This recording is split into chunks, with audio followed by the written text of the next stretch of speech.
अपने तो अपने होते हैं, वही वाली एक सॉन्ग याद आ गई, अपने तो अपने होते हैं।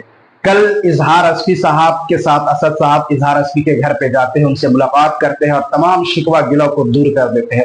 बहुत अच्छी बात है कि इजहार अस्फी से सियासी इख्तलाफात हो सकते हैं, लेकिन जाती तौर पे उनसे कोई एतराज नहीं है। और इजहार अस्फी ने अपनी गलती को एक्सेप्ट किया कि हाँ, हमने किसी के बहकावे में आकर के ये गलत कदम उठाया था, और असद साहब ने तमाम चीजों को माफ कर दिया। और ये होती है सियासत की समझ।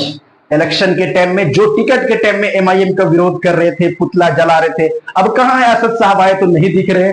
अरे जान रहे कि अगर असद साहब आने के बाद बोलना बोले तो मुंह आग को मुंह में लेना, इस तरह का काम है। इसीलिए अब उनकी नामो निशान नहीं है। कोई किसी का असिस्टेंस बन गया तो कोई किसी का चमचा बन के घूम रहा है, अब जो अपने आप को टिकट का दावेदार कह रहे थे। बट इन सब बातों पे नहीं आते हैं। असदुद्दीन ओवैसी साहब के, मैं आपको सियासत के बारे में एक बात बताता हूं। 2023 में उन्होंने बीआरएस के साथ मिलकर के अपने 40 पार्षद को बीआरएस को सपोर्ट किया और राज्यसभा चुनने में अपने 7 एमएलए से उन्हें वोट कराया।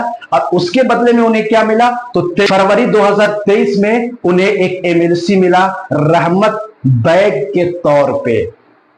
यह डील हुआ कि हम आपको मेयर बनाने में अपने 44 पार्षदों का सपोर्ट देंगे, आप हमें एमएलसी में आप अपना वोट हमें दें। और वही हुआ, बीआरएस ने उन्हें सपोर्ट किया। और आज फिर देखिए वो कहां है इमरान प्रतापगढ़ी जो ओवैसी साहब पे ब्लेम करता है, कहां है? उसकी जबान में लुकनत लग गई है या जबान में ताला लग गई है? अरे आज आओ, जुबली हिल्स सीट पे असद साहब ने अपने उम्मीदवार ना उतार करके खुल के सपोर्ट किया नवीन यादव को, और कांग्रेस से डील ये हुई कि हम नवीन यादव को सपोर्ट करेंगे और हम वहां पे कोई कैंडिडेट नहीं देंगे। इसके एवज में आप अजहरुद्दीन साहब को, जो कि इंडिया टीम का कैप्टन रह चुके हैं, उन्हें आप मंत्री बनाओ। और आज देखो मंत्री बना दिया, और नवीन यादव जीतेंगे भी। तो इस तरह की राजनीतिक होती है। असद साहब की जो राजनीतिक समझ है ना, तुम उनके पल्ले में नहीं आ सकते लाला। अरे इतने बड़े सियासतदान और इतने पढ़े लिखे हैं और इतनी सियासत की समझ रखते हैं कि तुम उनकी जूतियों के धूल के बराबर भी नहीं हो। जो उनके विरोध में बात करते हैं, चाहे वो इमरान प्रतापगढ़ी हो, चाहे कोई भी हो। अरे आपने देखा ना किस तरह से वो सदन के अंदर बात करते हैं, किस तरह से वो मंच पे जाकर के तकरीर करते हैं, अपने भाषण देते हैं। कोई स्क्रिप्ट रहता है? नहीं।